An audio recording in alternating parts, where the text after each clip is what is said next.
দেখো বন্ধুরা, তো আজকে আমাদের কাছে এমন একটা ডেটা আছে, যে ডেটায় আমাদেরকে কি বলেছে, যে ডেটায় আমাদেরকে একটা টেবিল জাস্ট দিয়ে দিয়েছে। ঠিক আছে, এই টেবিলটা হচ্ছে একটা ক্লাসের মার্কশিটের টেবিল।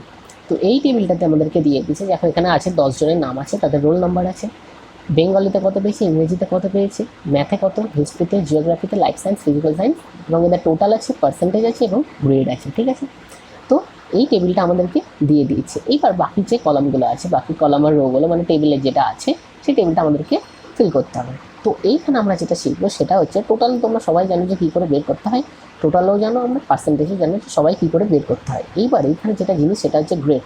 এই গ্রেড কী করে বার করতে হয় সেটা তোমরা এর আগে অন্য ফর্মুলাতে শিখেছো। আজকে একটা নতুন ফর্মুলা, সম্পূর্ণ নতুন ফর্মুলাতে গ্রেড বার করা আমরা শিখবো। তার আগে এখানে দেখে নাও, এইখানে গ্রেডের জন্য কি আছে, এইখানে গ্রেডের জন্য আছে আমাদের কয়েকটা আমাদের ডেটা দিয়ে দিয়েছে। যে এখানে হচ্ছে 0, কারোর যদি পার্সেন্টেজ, এখানে হচ্ছে পার্সেন্টেজ আর গ্রেড বলে একটা টেবিল আছে। কারোর যদি পার্সেন্টেজ 0 হয়, অর্থাৎ 0 থেকে যদি কারোর 39 হয়, 0 থেকে 39-এর মধ্যে কারোর পার্সেন্টেজ থাকলে সেটা আমরা কি দেখাবো, ডি, অর্থাৎ হচ্ছে ফেল দেখাবো। কারণ যদি 40 থেকে 49 মধ্যে পার্সেন্টেজ হয়, তাহলে সেটা কি দেখানো হবে, সি দেখানো হবে। এইভাবে পুরোটা চলছে। সে একবারে 100-তে এসে কী হয়েছে, ডবলে গ্রেড হয়েছে। তো ঠিক আছে, তো এইবার আমরা এটা ফর্মুলার সাহায্যে কীভাবে আমরা এই গ্রেড, এই যে গ্রেড আছে এইখানে, গ্রেডের এখানে আমরা দেখবো। ঠিক আছে, তো চলো আমরা একটা ডেটা এখানে এন্ট্রি করে দিই। তো চলো, বেঙ্গলিতে আমি দিলাম 85, ইংলিশে 69, 85 ম্যাথে, 99 হিস্ট্রিতে, 85 দিলাম, 74 ফিজিক্যাল সায়েন্সে, 63, আর এইখানে দিলাম হচ্ছে 84। সরি, এটা টোটালের ঘর। তাহলে টোটালের ফর্মুলা আমরা কী লাগাবো, টোটালে আমরা সাম ফর্মুলা লাগাবো। তাহলে সাম ইকুয়ালস টু সাম ফর্মুলা দিয়ে আমরা কোথা থেকে যোগ করবো, বেঙ্গলি থেকে ফিজিক্যাল সায়েন্স, এইটুকু যোগ করবো, ব্র্যাকেট আমরা ক্লোজ করলাম, এন্টার প্রেস করলাম। এন্টার প্রেস করে কত হলো, 560। ঠিক আছে, তাহলে আমাদের এই টোটাল যে ঘরটা, এই টোটালটার ঘরে টোটাল ক্যালকুলেশন কত হলো, 560। ঠিক আছে, এবার পার্সেন্টেজ আমরা কী করে ক্যালকুলেট করবো, দেখো টোটাল 7টা সাবজেক্ট আছে। আর পারলে পার্সেন্টেজ কী করে ক্যালকুলেট করে, পার্সেন্টেজ হচ্ছে এই যে টোটাল ঘরটা আছে, টোটালের যে ঘরটা ডিভাইডেড বাই টোটাল 7। ঠিক আছে, তাহলে এইভাবে আমাদের পার্সেন্টেজ ক্যালকুলেট হয়ে গেল। টোটাল কত হলো, 80%। ঠিক আছে, এইবার এইখানে যে গ্রেড আছে, এই গ্রেডটা আমরা কী করে ক্যালকুলেট করবো। ঠিক আছে, তাহলে দেখো আমি এখানে আগেই গ্রেডটা ক্যালকুলেট করে রেখেছি। এইবার এখানে দেখো গ্রেডটা কী করে ক্যালকুলেট করবো। তাহলে দেখো, আমরা এই আগের যে গ্রেডটা আছে এটাকে আমরা ডিলিট করে দিই, এইখানে আমরা আগে গ্রেডটাকে ক্যালকুলেট করি, তাহলে আমাদের জিনিসটা বুঝতে সুবিধা হবে। তাহলে দেখো, আমরা গ্রেডটা ক্যালকুলেট করবো VLOOKUP ফাংশনের সাহায্যে। ঠিক আছে, তাহলে দেখো VLOOKUP ফাংশন, তাহলে আমরা কীভাবে ইউজ করবো, ইকুয়ালস টু VLOOKUP। এবার দেখো লুকআপ ভ্যালু মানে হচ্ছে কোন ভ্যালুটাকে সার্চ করবে।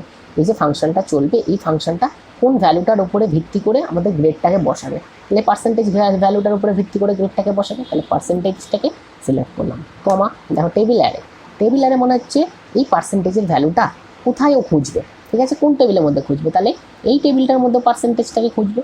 তাহলে এইখানে আমি টেবিল অ্যারেটা সিলেক্ট করে দিলাম। এবার এইখানে যখন আমরা ফর্মুলাটাকে নিচে ড্র্যাগ করবো, ড্র্যাগ করার ফলে কী হবে, ফর্মুলাটা যখন ড্র্যাগ করবো তখন এইখানে যে টেবিলটা আছে এটাও নিচে আস্তে আস্তে সরতে শুরু করবে। কিন্তু আমাদের তো শুধু এইটুকুটার মধ্যেই কাজ, এর নিচে তো কোনো ডেটা দেওয়া নেই।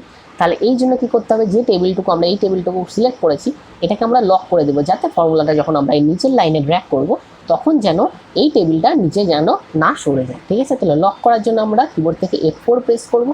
দেখো $সাইন যোগ হয়ে গেছে, $সাইনের অর্থ হচ্ছে এটা হচ্ছে লক হয়ে গিয়েছে, টেবিলটা লক হয়ে গেল। তাহলে টেবিল অ্যারে আমাদের কমপ্লিট হলো, কমা। এবার হচ্ছে কলাম ইন্ডেক্স নাম্বার। এই যে এই পার্সেন্টেজ, এইখান থেকে ও খুঁজে বের করলো পার্সেন্টেজটাকে খুঁজে বের করে কোন কলামে, মানে গ্রেডটা কত নম্বর কলামে আছে, এই টেবিলটার সাপেক্ষে গ্রেডটা কত নম্বর কলামে আছে। তাহলে এই টেবিলটার সাপেক্ষে গ্রেডটা আমাদের 2 নম্বর কলামে আছে, এটা 1 নম্বর কলাম, এটা হচ্ছে 2 নম্বর কলাম। তাহলে এখানে কলাম নাম্বার কত দেবো, 2। ঠিক আছে, তারপরে দেখো ফর্মুলা অনুযায়ী কী আছে, কমা। এইবার দেখো এখানে যেই আমরা কমা দিলাম, দুটো অপশান এলো, একটা হচ্ছে ট্রু অর্থাৎ হচ্ছে অ্যাপ্রক্সিমেট ম্যাচ, আর একটা হচ্ছে ফলস অর্থাৎ হচ্ছে এক্স্যাক্ট ম্যাচ। এবার এই অ্যাপ্রক্সিমেট ম্যাচ আর হচ্ছে এক্স্যাক্ট ম্যাচ, এই দুটো জিনিস কি। অ্যাপ্রক্সিমেট ম্যাচ মানে হচ্ছে যে ধরো আমাদের এখানে 83.57% আছে, ঠিক আছে, কিন্তু আমাদের এইখানে পার্সেন্টেজের ঘরে 83.57 কোথাও আছে, কোথাও নেই। তাহলে ও কি করবে, যদি আমরা এক্স্যাক্ট ম্যাচ যদি আমরা দিই, তাহলে ও 83.57কে এই পার্সেন্টেজের ঘরে খুঁজবে, খুঁজে যদিও না পায় তাহলে এখানে এরার শো করবে। আর যদি আমরা অ্যাপ্রক্সিমেট ম্যাচ দিই, অর্থাৎ 83.57 সেটা কার কার মাঝে আছে, 80 থেকে 90-র মাঝে আছে, অর্থাৎ ও 80-র যে গ্রেড আছে সেই গ্রেডটাকে ও এখানে বসিয়ে দেবে। তাহলে আমাদের কি লাগবে, আমাদের অ্যাপ্রক্সিমেট ম্যাচ লাগবে, অর্থাৎ আমরা 80 থেকে 90-র মধ্যে, সবগুলো যে 70, 80 এরকম পার্সেন্টেজ হবে তা তো হবে না, এদের মাঝেও থাকবে। সেই জন্য আমরা কি করবো, এখানে অ্যাপ্রক্সিমেট ম্যাচ দিতে গেলে এখানে 1 প্রেস করতে হয়। ফলস এক্স্যাক্ট ম্যাচের জন্য হচ্ছে 0 প্রেস করতে হয়, আর হচ্ছে অ্যাপ্রক্সিমেট ম্যাচের জন্য হচ্ছে 1 টাইপ করতে হয়। দিয়ে এবার আমরা ব্র্যাকেট ক্লোজ করবো, আমাদের ফর্মুলা শেষ। এবার এন্টার প্রেস করবো। দেখো তাহলে এইখানে দেখো গ্রেড কি এলো, এ গ্রেড এসছে, অর্থাৎ পার্সেন্টেজ কী ছিল আমাদের 83.57। তাহলে 83.57 সেটা দেখো এখানে দেখো পার্সেন্টেজ কী আছে, এ আছে, ঠিক আছে। অর্থাৎ 83.57 যেটা কিনা 80 থেকে 90-র মধ্যে আছে, ও যতক্ষণ না 90-কে পাবে, যতক্ষণ না 90 প্রেস করবে, যতক্ষণ আমরা 90 পাবো ততক্ষণ ও আগের যে গ্রেডটা আছে সেটাই দেবে। অর্থাৎ 80 থেকে 89 পর্যন্ত সম্পূর্ণটা কী হবে, 80 এ গ্রেড হবে, ঠিক আছে। যেই 90% চলে যাবে তখন কি হবে, গ্রেডটা হয়ে যাবে A+, ঠিক আছে। এইবার আমরা কি করব, ফর্মুলাটাকে এই নিচে ধরে আমরা ড্র্যাগ করে দেবো। ড্র্যাগ করে দিলে কি দেখতে পাবো, ড্র্যাগ করে দিলে দেখতে পাবো 80-র জন্য আমাদের কি এসছে, এ এসেছে, আর বাকি যেগুলো এই ঘরগুলো আমাদের নেই সেই জন্য এখানে কি এসেছে, সেই জন্য এখানে আমাদের কোনো ডেটা আসেনি, ডি ফেল দেখাচ্ছে, ঠিক আছে। তাহলে আবার আমরা এখানে এবার একটা নতুন ডেটা এন্ট্রি করে নেবো। তার আগে টোটালের যেটা ফর্মুলা আছে, টোটালের ফর্মুলাটাকে আমরা এখানে ড্র্যাগ করে নিচ্ছি নিচে পর্যন্ত, পার্সেন্টেজের যে ফর্মুলা আছে সেটা আমরা নিচে ড্র্যাগ করে নিচ্ছি, তাহলে অটোমেটিক যখন আমরা ডেটা এন্ট্রি করবো ততক্ষণ আমাদেরকে এটা দেখাতে থাকবে। তাহলে চলো, এখানে আছে রিতম কুণ্ডু, এখানে যে ডেটাটা আছে তার আমরা এন্ট্রি করে নিই 96। যে কোনো একটা ডেটা দিয়ে দিলাম, দেখো ডেটা যেই দিয়ে দিলাম অটোমেটিক আমাদের চলে এসেছে। তাহলে অটোমেটিক যখন চলে এসেছে এখানে দেখো একটা পার্সেন্টেজের জায়গায় অনেকগুলো পয়েন্ট দিয়ে এসছে, ঠিক আছে। তাহলে এটা করার জন্য কি করব, আমরা টোটালটাকে সিলেক্ট করবো এখান থেকে পয়েন্টের যে ঘরটা আছে আমরা 2 পয়েন্ট দশমিকের পরে দুটো আমরা ঘর নিয়ে নেব।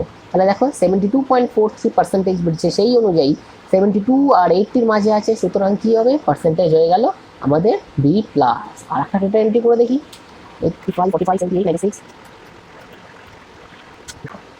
আর একটাও ঠিক একই এলো, আমরা 508 হয়েছে, পার্সেন্টেজ হচ্ছে 72.57, গ্রেড হয়েছে এখানে B+, ঠিক আছে। তাহলে এইরকমভাবে আমরা ডেটাটা এন্ট্রিটা সেরে নিই এখানে।